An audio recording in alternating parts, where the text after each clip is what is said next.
जो आप सबका इकोनॉमिक्स +2 क्लास में स्वागत।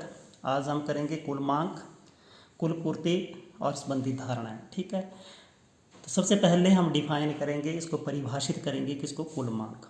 ठीक है, जो भी हमारी यहाँ पे मैं डेफिनेशन लिख रहा हूँ उतनी ही आपने लिखने। कुल मांग से हमारा अभिप्राय किसी अर्थव्यवस्था में एक लेखा वर्ष से, आपको पता होना चाहिए कि लेखा वर्ष क्या होती है। 1 अप्रैल से लेकर के 31 मार्च तक की अवधि को हम क्या बोलते हैं, लेखा वर्ष, अकाउंटिंग ईयर की अवधि में वस्तुओं और सेवाओं की कुल मांग से है। ठीक है, कि एक लेखा वर्ष के अंदर किसी अर्थव्यवस्था के अंदर किसी वस्तु की कितनी मांग की जाती है, वस्तु और सेवाओं की कितनी मांग की जाती है, उसको हम क्या बोलते हैं, कुल मांग। कुल मांग से हमारा अभिप्राय किसी अर्थव्यवस्था में एक लेखा वर्ष की अवधि में वस्तुओं और सेवाओं की कुल मांग से है। ठीक है, कुल मांग का जो हम अध्ययन करते हैं, कुल मांग का अध्ययन जो वो 2 दृष्टिकोण से किया जा सकता है। एक दृष्टिकोण हमारा सामान्य दृष्टिकोण है, दूसरा हमारा केन्जियन। इसको बोलते हैं classical framework and Keynesian framework. 2 framework से हम इसका अध्ययन करेंगे। बिल्कुल आसान है, आपने ध्यानपूर्वक इसको देखना है। ठीक है, अगला हम बात कर रहे हैं सामान्य दृष्टिकोण, जिसको बोलते हैं क्लासिकल फ्रेमवर्क। ठीक है, कुल मांग से हमारा अभिप्राय क्या है, एक अर्थव्यवस्था में समस्त वस्तुओं और सेवाओं की मांग से। जो ऊपर आपने डेफिनेशन लिखी वही आपका सामान्य दृष्टिकोण है। क्लासिकल फ्रेमवर्क के अंदर क्या बोलता है कि एक लेखा वर्ष के अंदर किसी वस्तु और सेवाओं की कितनी मांग की जाती है, उसको हम क्या बोलते हैं, कुल मांग, एग्रीगेट डिमांड। कुल मांग को हम कैसे लिखते हैं, एडी से लिखते हैं। कैसे लिखते हैं, एडी से। एग्रीगेट डिमांड क्या होती है, that is the summations of D. यहाँ पे एडी क्या है, कुल मांग, एग्रीगेट डिमांड। ये आपका समेशन मीन्स जोड़। डी क्या होती है, व्यक्तिगत मांग। मान लीजिए कि किसी अर्थव्यवस्था के अंदर, जैसे हमारे देश के अंदर 125 करोड़ लोग हैं, तो 125 करोड़ लोग क्या करते हैं कि एक लेखा वर्ष के अंदर 1 अप्रैल से लेकर के 31 मार्च की अवधि के अंदर जितनी वस्तुओं और सेवाओं की मांग करते हैं, उसको हम क्या बोलेंगे, एग्रीगेट डिमांड। डिमांड का एग्रीगेट, मांग का जोड़, समग्र मांग। ठीक है, आपको समझ आ गई होगी। आपने बीएसटी अर्थशास्त्र आपने देखा कि आपकी जब भी इकोनॉमिक्स की बुक आप देखेंगे तो वहाँ पे आपको 2 पार्ट दिखेंगे। एक पहले वाला पार्ट जिसको सेक्शन ए है, भाग ए, और भाग बी। जो भाग ए है वो बीएसटी अर्थशास्त्र है, माइक्रो इकोनॉमिक्स। ठीक है, कौन सा है, माइक्रो इकोनॉमिक्स। और जो दूसरे वाला भाग है उसको मैक्रो इकोनॉमिक्स। बीएसटी अर्थशास्त्र में एक फर्म, एक व्यक्ति, एक परिवार की जो भी हमारा, चाहे वो मांग है, चाहे वो पूर्ति है, चाहे जैसे एक उत्पादक आ गया, उसका अध्ययन किया जाता है। लेकिन हमारा जो समष्टि अर्थशास्त्र में संपूर्ण अर्थव्यवस्था का अध्ययन किया जाता है। ठीक है, तो अब हम देखो व्यष्टि अर्थशास्त्र में क्या होती है, मांग की मात्रता उसकी कीमत में विपरीत संबंध पाया जाता है। जैसे आपने मांग का सिद्धांत पढ़ा था, मांग के सिद्धांत में क्या पढ़ा था आपने, मांग के सिद्धांत के अंदर ये पढ़ा था कि अन्य बातें समान रहने पर जब क्या होती है, किसी वस्तु की कीमत जो है वो कम हो जाती है तो उसकी मांग बढ़ जाती है, और कीमत के बढ़ने से मांग घट जाती है। यानी कि आपने वस्तु की या मांग की मात्रता उसकी कीमत के अंदर कैसा संबंध पाया जाता है, विपरीत, उल्टा। एक बढ़ता है तो दूसरा घटता है।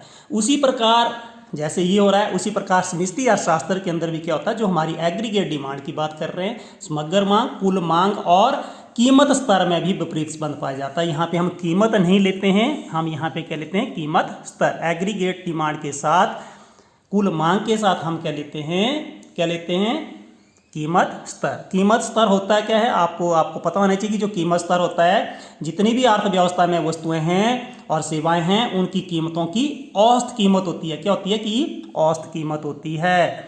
यानी कि आप क्या करेंगे, एक अर्थव्यवस्था के अंदर जितनी वस्तुएं और सेवाएं हैं उनकी कीमतों को जोड़ करके उन वस्तुओं की संख्या से जब भी, या वस्तुओं और सेवाओं की संख्या से जब भाग दे देते हैं तो उसको कीमत स्तर बोलते हैं। लेकिन आपने इतना ज़्यादा उसमें पछड़े में पढ़ने की जरूरत नहीं है। कीमत स्तर से हमारा अभिप्राय सामान्य कीमत स्तर से है, जो अर्थव्यवस्था में सभी वस्तुओं और सेवाओं की कीमतों की औसत होती है। ठीक है, जितनी भी हमारी वस्तुओं और सेवाओं की कीमत है उसकी औसत आपको निकालना आता है। ठीक है, अब देखिए, जैसे अभी हम बात कर रहे थे सामान्य दृष्टिकोण के अंदर, सामान्य दृष्टिकोण के अंदर मान लीजिए आपके पास एक वस्तु है, कौन सी वस्तु है, एक्स वस्तु है। ठीक है, ये एक्स वस्तु की मांग है और ये एक्स वस्तु की कीमत है।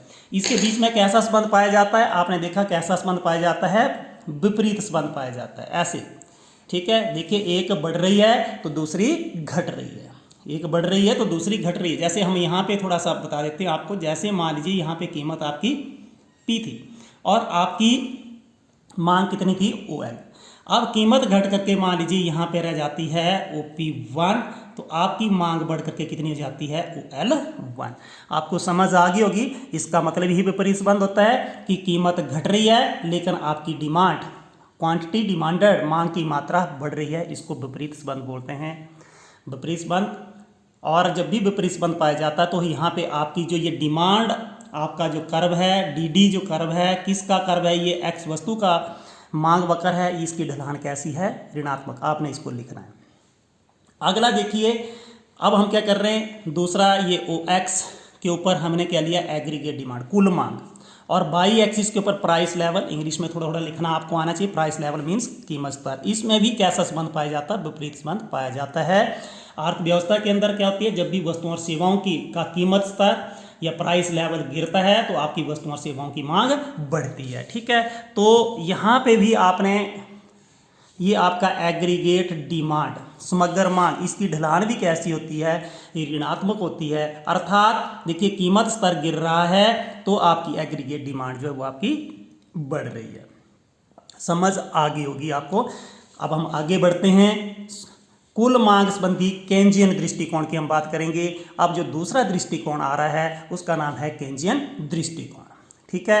अब जो केन्स हमारे एक बहुत बड़े अर्थशास्त्री रहे हैं, केन्स की अपनी ही इकोनॉमिक्स है, तो केन्स के दृष्टिकोण में कुल मांग का संबंध आय के साथ स्थापित किया। यहाँ पे आपने लिखा है कि जो कुल मांग का संबंध किसके साथ स्थापित किया था, कीमत के साथ स्थापित किया था, लेकिन केन्स ने क्या कर दिया, कुल मांग का संबंध किसके साथ स्थापित कर दिया, आय के साथ। अब आपने ध्यानपूर्वक समझना है, जब भी आपने देखा कि किसी भी राष्ट्र की, किसी भी अर्थव्यवस्था की जब आय का स्तर अधिक होता है वहाँ पे मांग अधिक होती है। आय का स्तर अधिक होने से मांग अधिक होती है।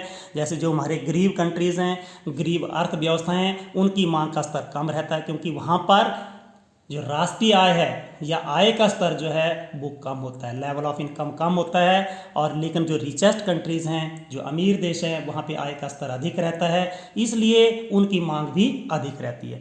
तो इसलिए केन्स के दृष्टिकोण में कुल मांग को हम क्या बोलते हैं, एग्रीगेट डिमांड का संबंध आय के साथ स्थापित किया गया है।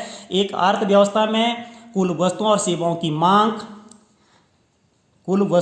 की मांग आय के विभिन्न स्तरों पर निर्भर करती है। मैंने आपको बताया कि आय का स्तर, आय का लेवल अलग अलग होता जाएगा, वस्तुओं और सेवाओं की मांग भी अलग अलग होती जाएगी। कुल मांग तथा आय में कैसा संबंध पाया जाता है, धनात्मक संबंध पाया जाता है। ये आप वैसे भी जनरली समझ सकते हो। धनात्मक संबंध का मतलब ये हो गया कि जैसे जैसे आप देखते हैं आय का स्तर बढ़ता है तो हमारी क्या हो जाती है, एग्रीगेट डिमांड भी बढ़ती जाती है। अब यहाँ पे देखिए, मैं ये धनात्मक संबंध बता रहा हूँ। यहाँ पे ये देखिए, यहाँ पे हम ले रहे हैं इनकम, एक्स एक्सिस के ऊपर हम क्या ले रहे हैं, इनकम ले रहे हैं, और बाई एक्सिस के ऊपर एग्रीगेट डिमांड। इनकम बढ़ रही है आपकी, इनकम इधर बढ़ रही है, तो एग्रीगेट डिमांड, देखो पॉजिटिव रिलेशन जब भी होता है तो आपका एक के बढ़ने से दूसरा बढ़ता है, ये बन गई आपकी एग्रीगेट डिमांड। ये यहाँ से क्यों शुरू होती है, ये अगले वाले क्वेश्चंस के अंदर मैं बताऊंगा। ये कभी भी आपकी एग्रीगेट डिमांड कभी भी जीरो नहीं होती है, क्योंकि आपने एक चीज़ ध्यान को सुनना है, क्योंकि जैसे आप घर में भी देखते हैं, किसी एक परिवार के 10 सदस्यों में से सिर्फ 2 कमा रहे हैं, लेकिन 8 क्या करते हैं, 8 का आय का कोई भी साधन नहीं है, लेकिन फिर भी वो क्या करते हैं, वस्तुओं और सेवाओं का उपभोग करते हैं, क्योंकि जीवित रहने के लिए उपभोग नितांत जरूरी है।